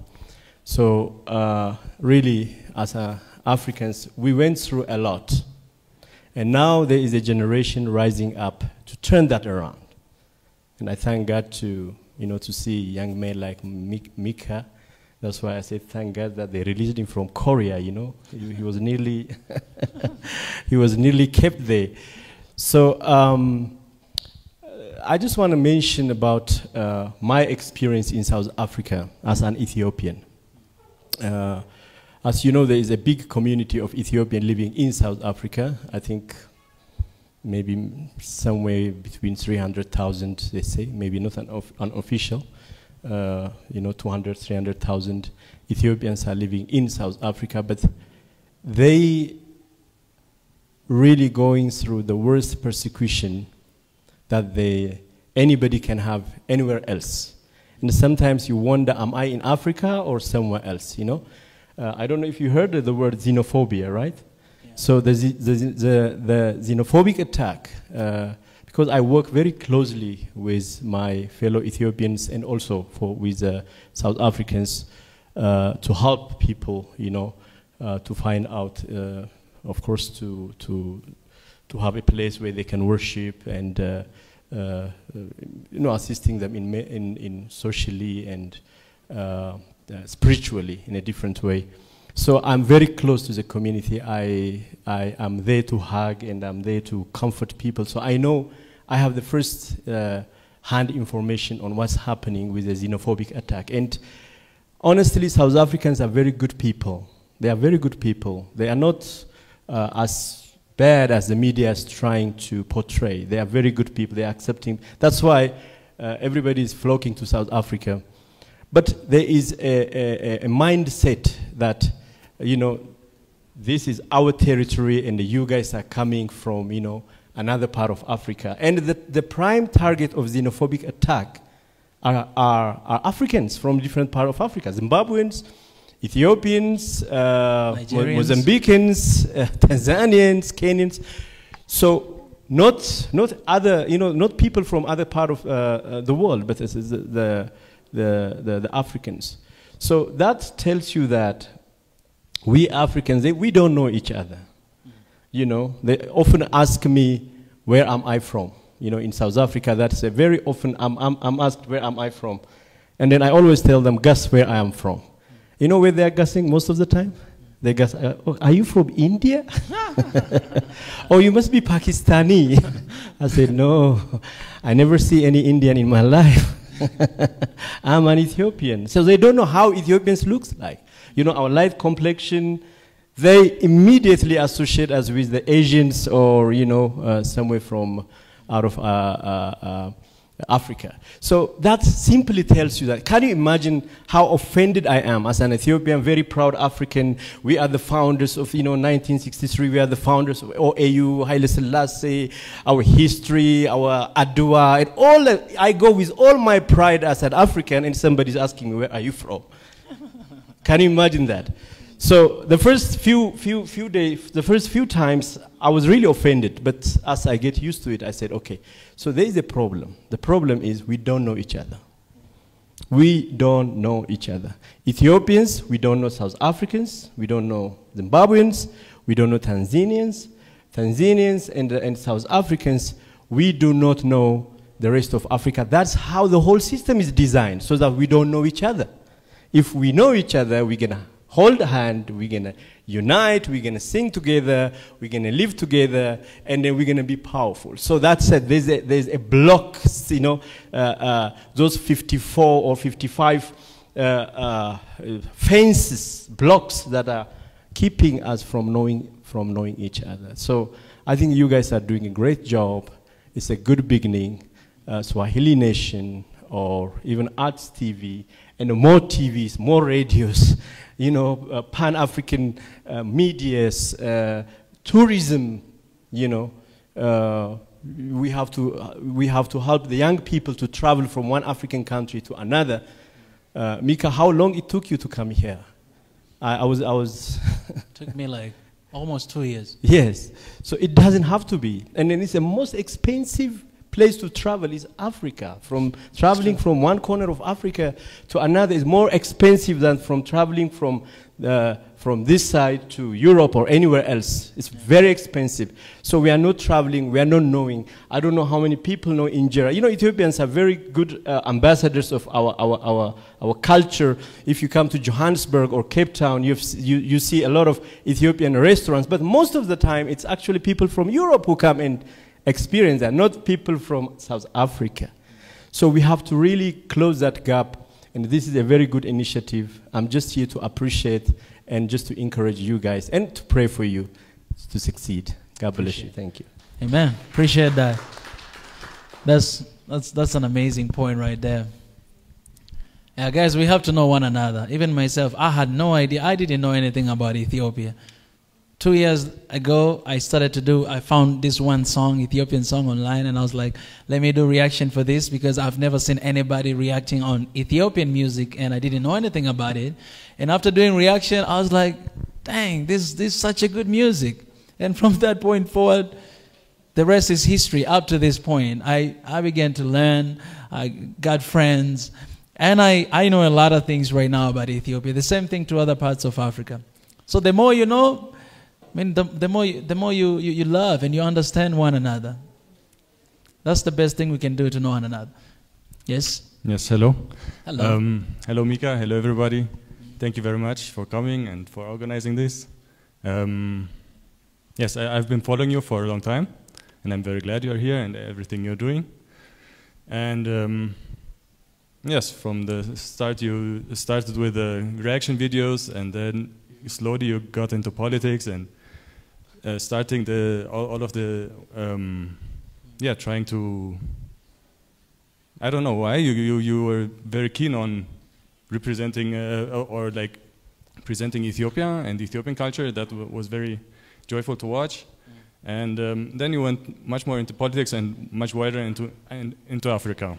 And I just wanted to tell you that it's very, very important what you're doing. It's very enlightening.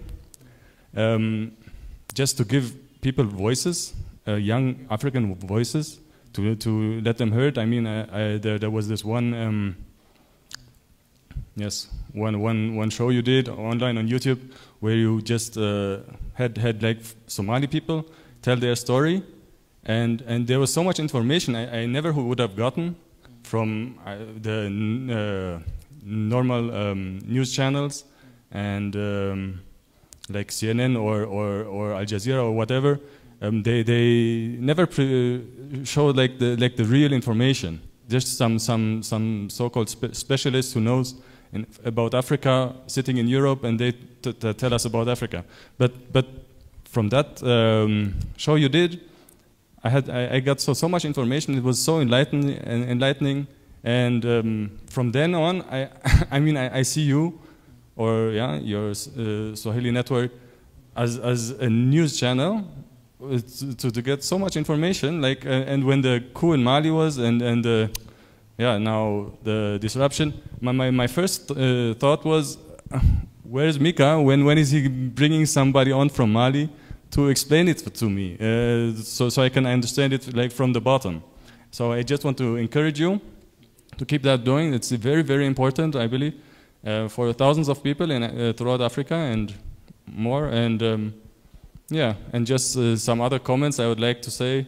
I mean, what you have been saying, I support it also, and I hope you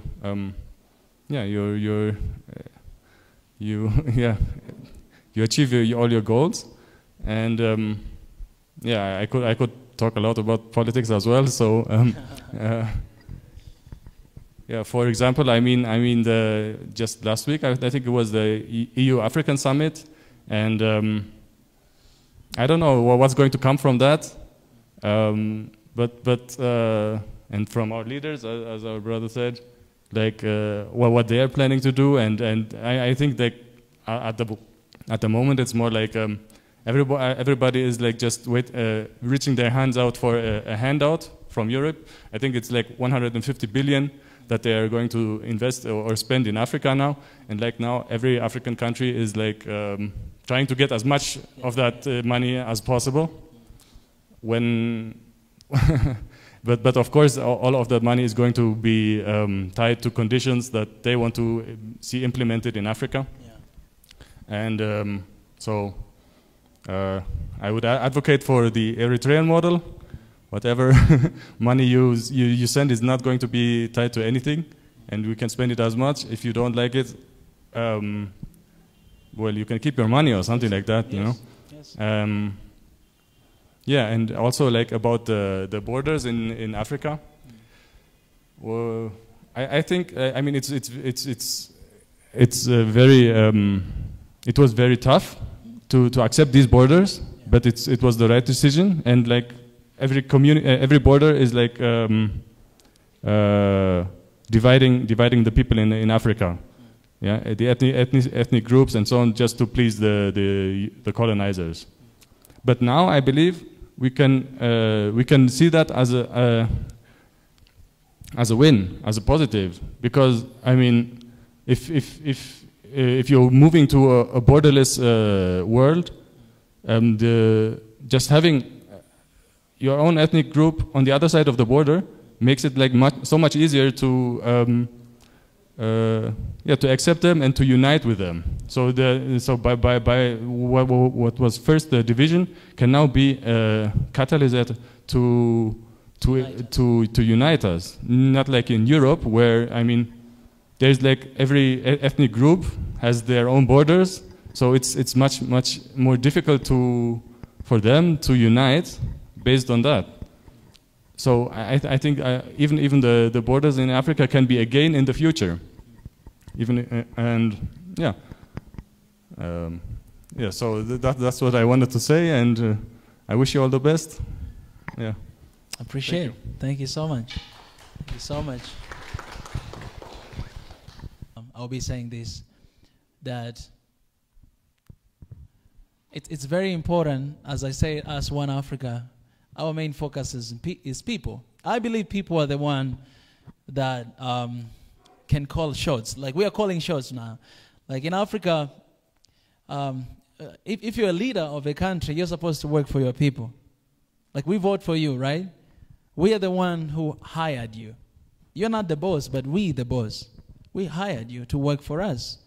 We talk a lot of time about servant leadership, that it's a way that you understand that I'm here to work for the people. My service is for the people. And for this, I think I have a message for everybody across Africa, that we need to be very careful not to be used by politics or politicians. Just like what we are talking about right now, we're talking about loans, we're talking about AIDS, and it makes it really difficult to make decision on your own because someone else is giving you and deciding for you what to do, which we have seen other African leaders using that for their own advantage. For example, you can take, if I can mention the name, you can take an example of Paul Kagame. I was watching one day, he was talking about, that, for us, we accept loans. You bring your loans, we accept, but we are going to assign where we want it to work. Like you cannot give us loan and say that I want you to do A, B, C, D. No, you're giving us loan. We have our priority. We have things that we want to do, and that's how we're going to use it. And today you go to Rwanda there, man, that country is shining. I haven't been there, but I want to go there. But you can see the improvement and the changing in that country, how it's developing. So for us people, what we're focusing on One Africa, we're here actually to support our governments. We're not working against government. We're here to support our governments, to organize people from the bottom up, go all the way to the top, so that for them it will be easy to make decisions at the end of the day. If you want to sign papers for us to be one, then we are going to unite people. Us as youth, we are not going to wait and see, like waiting for leaders to make decisions. No, we are making decisions. We're going to organize one another, meet one another, make sure that we become one. We are one, and not forgetting about our past, about everything that we have. No, but just understanding that we have a lot of things in common and love one another. Because if you look at the statistics, I think in Africa we lose a lot of people because of civil wars that are going on inside of Africa. And we cannot blame anybody but us. We are to blame. So for us, if we do this and we achieve this, then it will be easy for them to make decisions. What we're doing is kind of like it's kind of like we're paying taxi to the government to help them to do work because they need that, money for work. That's what we are trying to do. And I just hope, Africa will be awake as soon as possible. And I believe I will see one Africa in my generation. I'm not going to leave this earth until I see one Africa. I believe I'm going to see it. I'm going to go every street, every city of this continent. We're going to go because we want Africa. You guys again, we're going to go together and make sure that we deliver this message everywhere, in universities, in schools, online, to make sure that everybody understands what we stand for. Anyone? I would love to have a lady, I'll come to you, but yeah, we'd love to have yes. And guys, we are moving towards the end. We're going to be closing very soon because we want to respect the time as well. Yes, Mika, I would like to make it very short. In the first place, I'm really grateful. Seeing what Mika does is an affirmation that any ordinary person can make an impact. It's about believing in ourselves. And we just can't keep on pointing our fingers on our leaders or the system and so on and so on. We just have to first look into ourselves and what we can do together as a team. Because I believe that there's a big potential within us. Mika is a perfect example for this. And this is one thing, what we can do, we need to question ourselves, like, what is my unique contribution in the current situation of the world and our continent, Africa? That's one thing. And in the second place, when Mika come to appreciate, like Ethiopia as its own country, it gives us an equal message that we have to go beyond our own borders, and it raised our curiosity to know more about Tanzania, his upbringing, his family, where is this understanding came from. So he is really delivering his responsibilities.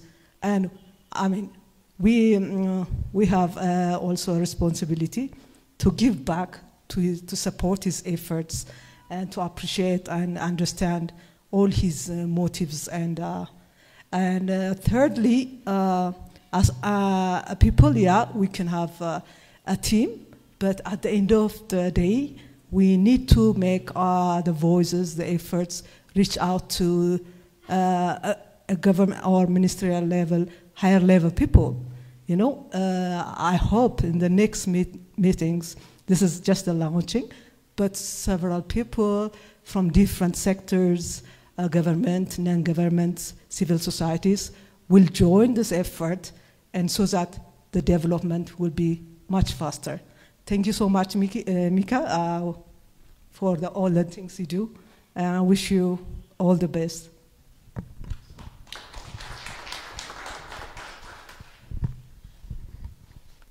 Thank you.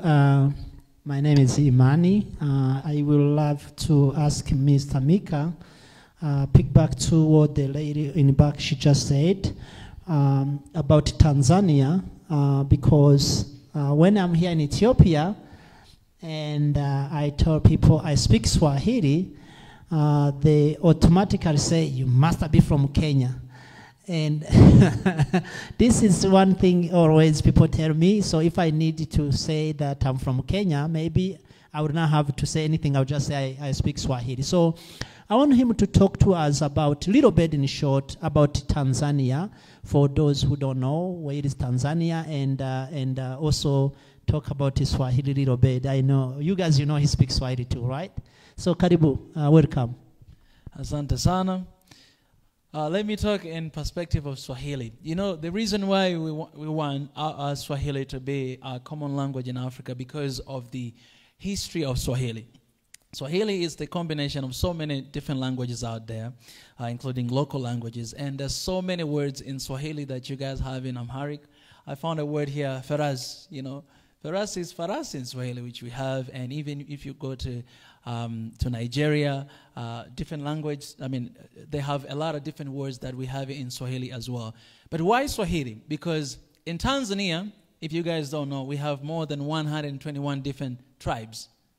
That means 121 different ethnic groups and different languages. I believe in Ethiopia you have 86 different tribes, right? So that's so many tribes, right? But one thing that the Mwalimu Nyerere did to change that, you know, from the very start, Julius Kambarage Nyerere, he used to be a Pan-Africanist.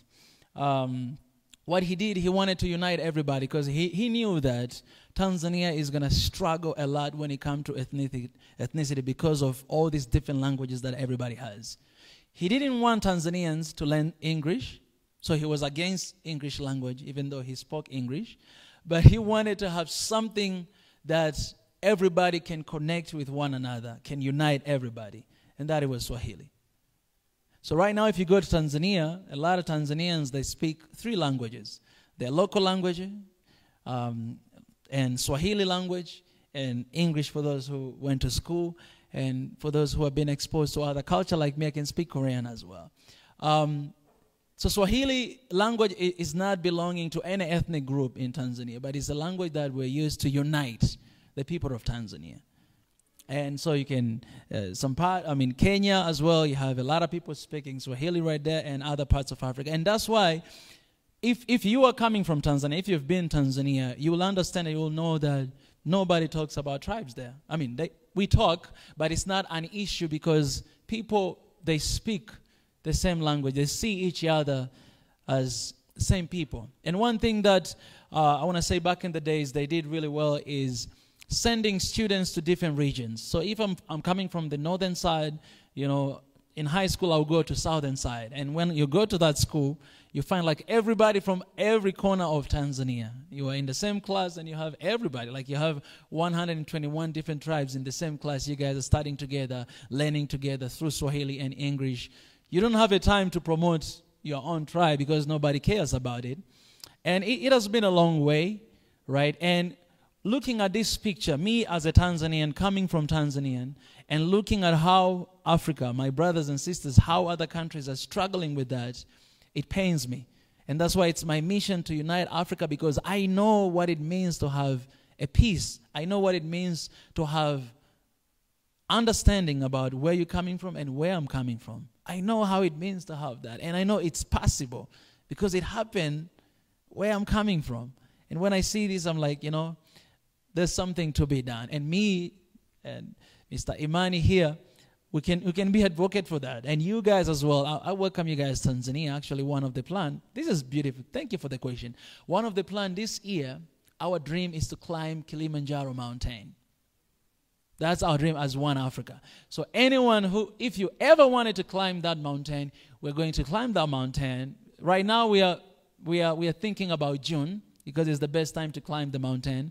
With everybody around the world who wants to climb with us as One Africa Swahili Nation, we're going to climb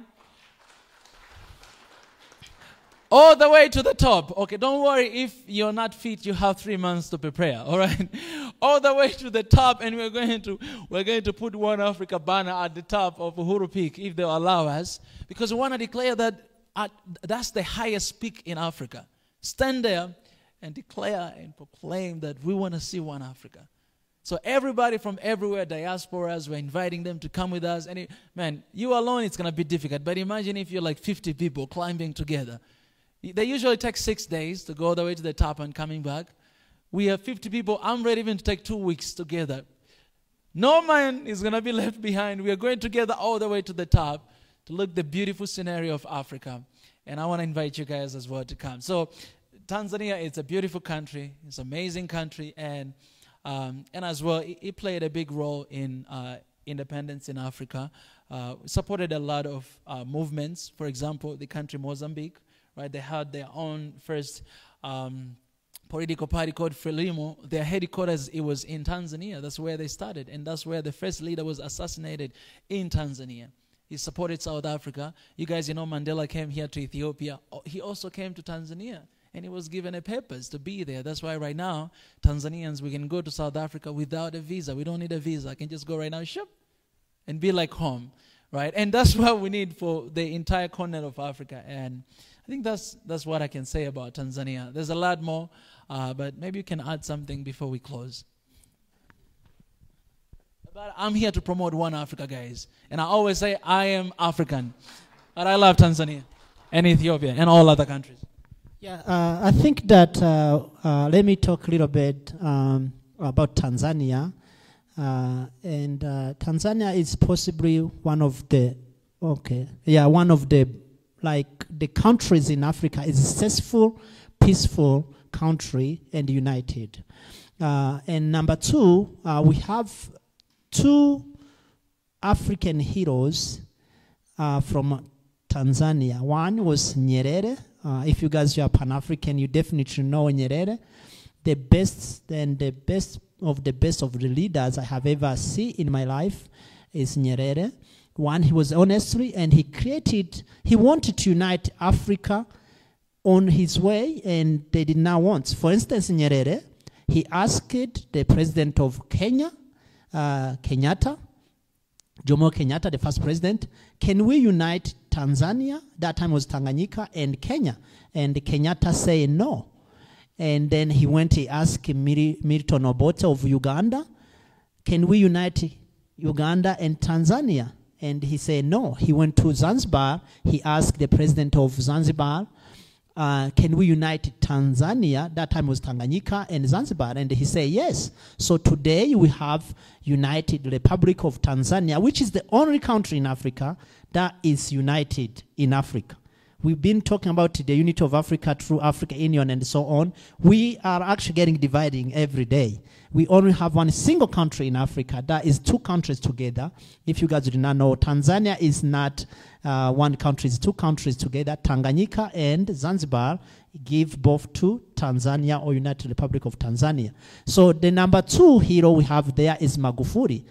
You guys, I don't think a lot of Ethiopians knows about Magufuli. He just died less than 1 year now. He was president for 5 years, but he changed the image of Africa economically and understanding how people understand Africa. In less than 5 years, he became president and he changed Tanzania to be poor country to middle class country, even now. So you cannot mention what Magufuli has done. If you are a lot of YouTubers, you can search that on YouTube, you're gonna see that. And the understanding of Africa, Magufuli, if you look most of our leaders in Africa, except Gaddafi, you will see they have the country map. Magufuli always have African map on his dress to show that he's African. So he was a pure Pan-African. So that is one of the things I can talk about when it comes to if you're interested in Tanzania. But also don't forget, Tanzania is the best country if you want to go to tourism. If you guys want to enjoy anything have to do with tourism, I think it's the best one. So pretty much Tanzania is a lot of the things as Ethiopia it is. There is a lot of things here. Me, I live here, so I have discovered a lot of things. But again, in Tanzania, it is a little difficult to find the injera. Sorry. Thank you so much, guys. Appreciate. Thank you so much. Guys, a round of applause to him. You know, it's my country we're talking about. Your country too. Well, guys, I think I'll give a chance to one last person because we're running out of time. If there's anyone who was like, you know, I really need to say this, like something in your heart and you want to get it out, you know, just shortly, I would like to give you that opportunity. But after this, all of us are going to come take picture together right here. you know, next to this banner, but also we have the banner outside there where we can take picture and connect. And also stay connected with what we are doing, Swahili Nation. We have a page on Facebook and on YouTube as well, Swahili Nation, and Twitter as well. But Twitter, somebody already, you know, stole Swahili Nation, so you need to write one Swahili Nation. And on Instagram, official Swahili Nation. Right now, we're working on the website for One Africa, where you guys will be connected there as well. So please go and stay connected with us. We have more than 2,000 different videos on YouTube. We are trying to upload every single day, talk every day. So please, you can go and support, you can share, you can like, you can comment. And we are pretty much doing live stream every single day at 9 p.m. This day has been a little bit hard because I've been very busy right now here on the ground to do what we do, what we have been doing online to do right here. And hopefully, you know, soon we want to go to universities, we want to go to schools, we want to go to different places here in Ethiopia to talk to youth. That's my plan. I was supposed to leave today, actually. Like, today is 25th, like 26th, no, yesterday. Like, my flight ticket was for yesterday to go back home, but I decided to extend my time. There's something about this place that when you come, you don't want to leave. This is Africa. I'm talking about Africa, guys. So I'm planning to extend my time. Hopefully, I can stay here for another month and being able to do that. So since you guys are here, we can partner any way you guys you want. And if you have anything that you want to share with us, we have One Africa official at gmail.com. You guys, you can email us there and stay close to our pages as well. Is there anyone? Oh, you spoke already. Is there anyone who didn't say anything, first of all? And I'll appreciate if we'll have a lady, because I think all the guys have been talking a lot. And we are not only two of us, guys, One Africa, Swahili Nation. It's a lot of people out there. And the good thing about us, we have people everywhere, in every single country in this world, right? They're everywhere. So it's even hard to track us down because we are everywhere. Even if I'm gone today, the mission will continue because we have people from everywhere. And yeah, some of them you cannot even see their face. They're invisible. Nothing? Oh, my goodness. All right. Okay, then I'll give you a chance, my brother, for 1 minute. And then we'll be closing our session and get a picture together. Please, would love to have this picture. This is the launch of One Africa movement. So we'd love to have this picture, guys, after this. So please don't run away. Okay, thank you for this event. Representing my country, I would like to appreciate what you are doing. And as you said, all around the place, having a crew like you is amazing. So I would like to wrap it up by the knowledge that I acquired from a lecture that was held in America, the USA, on Black History Month. How many of us know the word where Africa came from? Do you know, personally? Oh, I actually showed the video about that before, but there's a lot of conspiracy theory about that it's a name, conspiracy? like, here and there. But Okay, so I will not continue on that. But as you said, One Africa is the most valuable thing to see everywhere as our home. And I accept the challenge to climb Kilimanjaro with you. come on, somebody. Yeah.